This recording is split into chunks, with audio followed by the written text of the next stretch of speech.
Bitcoin is not reliable, and Bitcoin poses a threat of a deflationary collapse, which is very, very bad for the economy. At the same time, Bitcoin is making us richer. These are the latest explosive statements from financial expert Dirk Müller, who criticizes Bitcoin here. He also says that Bitcoin doesn't make our lives better. He really has some points here that we need to look at, because he says that Bitcoin is at best a speculative asset and at the same time highly unreliable. We will also look at the question of whether Bitcoin will rise to 1 million, because that's exactly what Dirk Müller was asked, and the answer will shock you. He was a guest on Dominic Hettner's Precious Metals channel. I've picked out the best scenes, and here's what Dirk Müller has to say about Bitcoin. We'll take a look at whether the criticism is justified. Where do you see the opportunities? Is crypto now? Why even buy BMW stocks if Bitcoin is going to 1 million anyway? Dirk, and to say it provocatively, just do it. Yes, as I said, when it comes to Bitcoin and cryptocurrencies, I simply lack the deep expertise.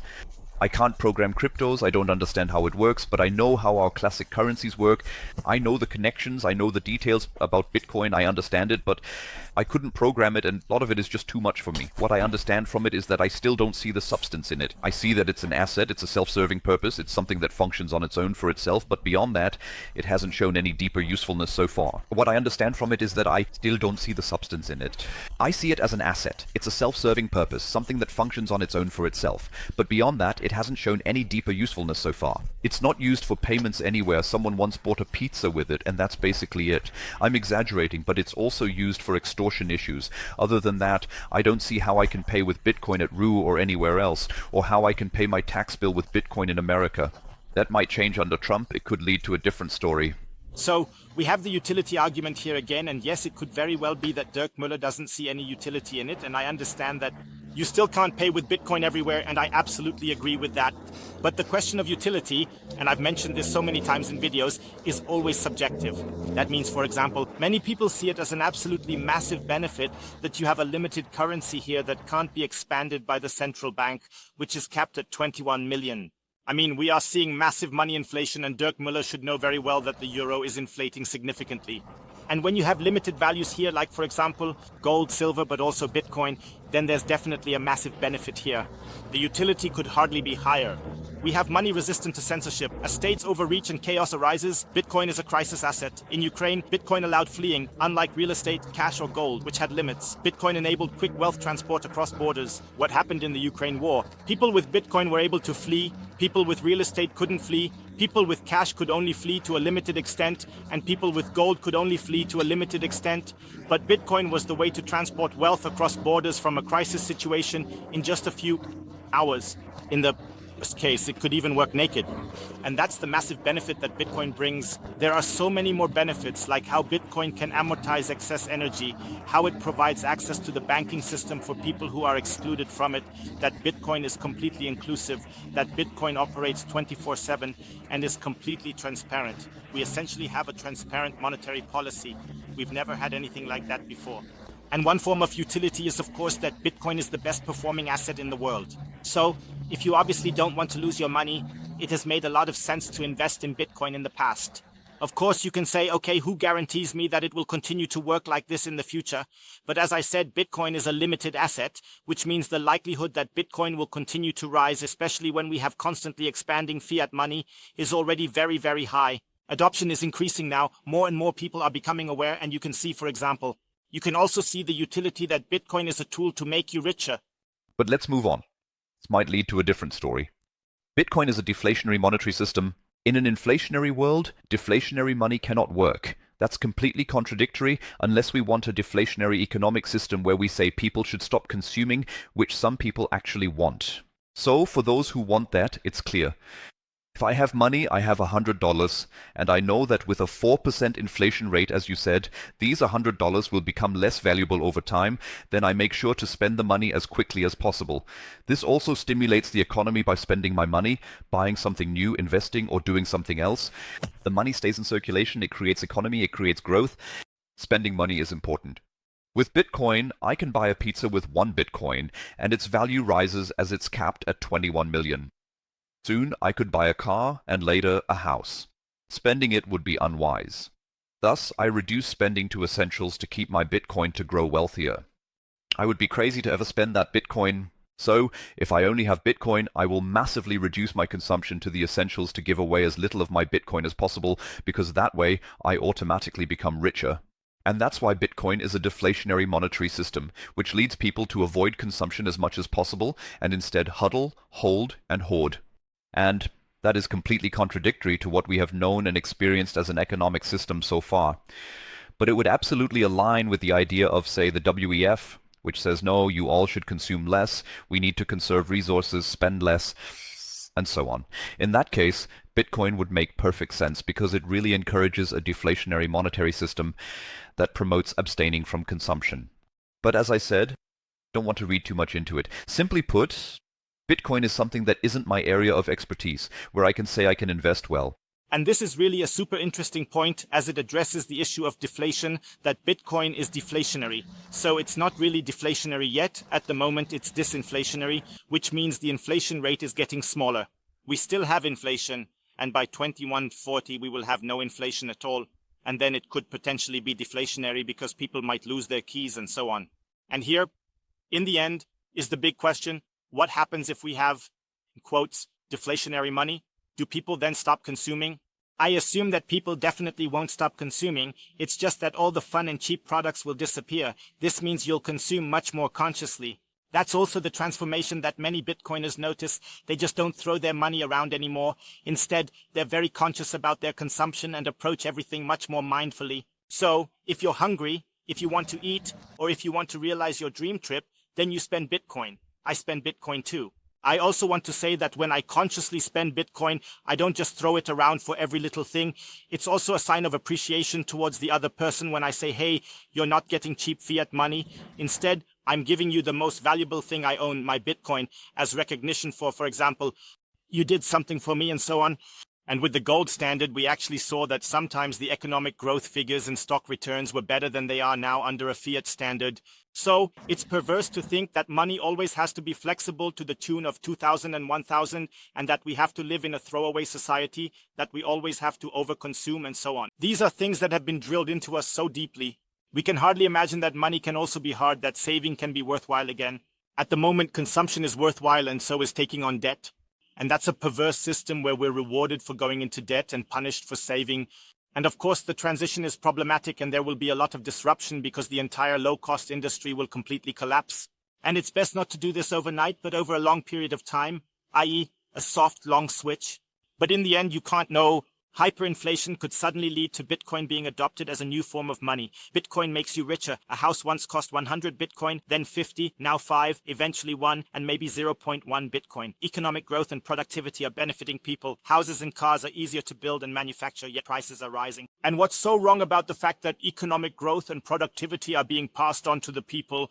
So right now, houses are getting easier to build, cars are getting easier to manufacture, yet the car is still getting more expensive, and the house is still getting more expensive. But what's the point of it all? What's happening is that your economic productivity is being drained away because inflation is higher than economic productivity and technological progress. And just imagine we have deflationary money again, or it doesn't even have to be deflationary. It can just be a stable currency.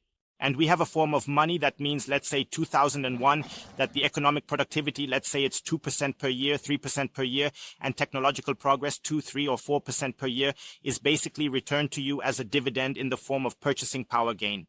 That means all of a sudden, you're no longer an inflation loser. Instead, you're a Bitcoin winner or an economic productivity winner. And that is a very, very positive prospect. And you can't suddenly say that it's all very, very bad when people are now part of the economic productivity. I've always said that you can gamble with it. And you can probably make a lot of money with it. Probably quickly too. The fluctuations in the past have been enormous. And as of now, you can again say what you could earn with it. I can do that with a lottery ticket too, or with other things. I've always said, yes, you can speculate with Bitcoin, you can gamble with it. You're allowed to, but I've never seen it, and I still wouldn't consider it a serious, calculable investment like I can with Nvidia or Apple or other companies, even SAP, where I have a business model I can analyze, where I know where it's headed, what they're likely to earn soon, and so on. I can assess a company much better. There's much more substance behind it. So he repeats himself again, calling it a gambling instrument, high volatility. He compares Bitcoin to a lottery ticket and reiterates that it's not serious. But that also means, he says here, that Larry Fink, Donald Trump, Michael Saylor, and all the big names from Wall Street are just gamblers, that they're all lottery players who are simply indulging their gambling addiction through Bitcoin. He clearly stated that BlackRock, the largest asset manager in the world, is just a bunch of lottery players. They're just gambling with an unserious financial instrument. I think that's quite a stretch. In the meantime, we have Wall Street backing Bitcoin, we have Bitcoin ETFs, and Bitcoin is a serious financial instrument. You can't argue anymore and say that Bitcoin is just a gambling instrument or something like that. 10 years ago, you might have been able to do that, but it's now clearly proven that even small Bitcoin allocations in portfolios like 1, 2, 3, 4, or 5% significantly increase the Sharpe ratio of the portfolio. That means the risk-reward ratio is massively improved in the portfolio when you mix in Bitcoin.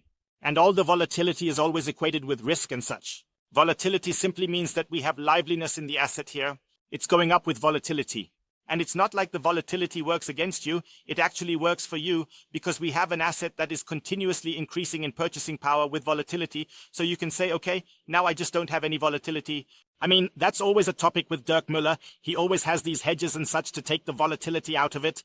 I understand that when you're managing money for others, but if you have an investment horizon of 10 years, then volatility isn't a problem when the asset is continuously gaining purchasing power, at least from my perspective. But feel free to write in the comments how you see it. In the end, the question is, what is the purpose of an economic product? The purpose is that the people involved, a company. The purpose is that it improves life for everyone involved, from the employees, the bosses, the owners, the customers, all those affected in some way, improving their lives. That's the purpose of why we engage in economic activities. And with Bitcoin, I don't see any sense in it improving people's lives. It consumes energy for its own sake. It makes some people richer who have it, but I don't really see how it has a significant purpose for society right now. That's why I definitely have my issues with it. Yes, the thesis is, we don't need to dive deeper into it now, but the thesis is that, especially now with the institutionalization through the spot ETFs by the big players like BlackRock and others, they are now also seizing spot Bitcoins through their ETFs. And because of the limitation, you can also divide it up, so you don't have to own a whole Bitcoin. That's why it's something that can, for example, can also serve as a substitute for gold. There are even big theses from Michael Saylor, who we remember from the dot-com bubble, where he burned 6 billion in one night, and now he says, Bitcoin to the moon. This guy is saying, sell your gold and go into Bitcoin. That's where the liquidity will be in the future. So there are exciting developments, and as a gold trader, I also want to say that I'm not trying to front here. I've actually been lucky enough to have bought a few Bitcoins since 2014. So I've definitely benefited from the current developments when you look at them. Still, I'm cautiously skeptical about this topic, just like you, but I don't want to say that I'm opposing it in any way, and that's why I want to acknowledge the ship. You haven't done that either. So those were some conciliatory words that also show that you can own gold and Bitcoin in parallel. But I want to touch on Dirk Müller's statements again, because he asks, what's the point of Bitcoin? And he simply says that it can't improve life, and life has to be improved in some way. When you invest in an asset, when you buy a stock, it improves people's lives or something like that. At least that's how I understood it a bit. I don't want to come off as a big moralizer and say that Bitcoin is changing the lives of all humanity or anything like that. I can just share my personal experience with you. So first of all, living on a Bitcoin standard means that your life becomes much easier just from personal experience. That means all of a sudden you don't have to work as much anymore because you're not losing as much purchasing power through the fiat money system. All of a sudden everything around you becomes cheaper. So people are complaining about inflation and saying, oh, apples are getting more expensive, bananas are getting more expensive, cars are getting more expensive. But no, on a Bitcoin standard, everything gets cheaper. Bananas get cheaper, cars get cheaper, houses get cheaper. As already mentioned, a house used to cost Bitcoin, but at some point a house will cost 0.01 Bitcoin. So I don't understand how one can argue against Bitcoin here. The only purpose of Bitcoin is to make people's lives better. We have a completely transparent monetary system. We no longer have corrupt central banks. We separate state and money. What could be better? We would now be exploited for centuries by central banks that systematically deprive us of our purchasing power through inflation, which is the meanest thing there is, because it is not an official tax, but an unofficial tax that basically bleeds you dry behind your back. So, you're not just beheaded. Instead, your hand is slit open, and you bleed out slowly without people even realizing it. People don't get it. They don't understand that somehow things are getting harder. I still have to work more, taking on a second, third, or even fourth job. Living conditions are getting worse, even though I am doctor. Even though I'm educated, even though I have a bachelor's, a master's, and everything. I did everything the way I was told in school, and yet I still can't keep up with inflation. My salary isn't keeping up, my standard of living is getting harder, and I still have to do more. And I just don't get it. And the reason is that we have a corrupt monetary system here where purchasing power is systematically stolen. Not only is your purchasing power stolen, but your time is also literally being taken from you. Bitcoin is the tool that gives you back time. It gives you freedom, independence from central banks, independence from states. What more could you want? For me, Bitcoin is the ultimate tool for freedom. Bitcoin has massively improved my life. Feel free to write in the comments whether Bitcoin has also massively improved your life. I'm going to put a link to Bitcoin down below for you. The easiest way to buy Bitcoin in Europe. With the code Bitcoin Hotel, you can get up to 20% off the fees when buying Bitcoin here. Absolutely recommended. See you later. Greetings from El Salvador. Peace out.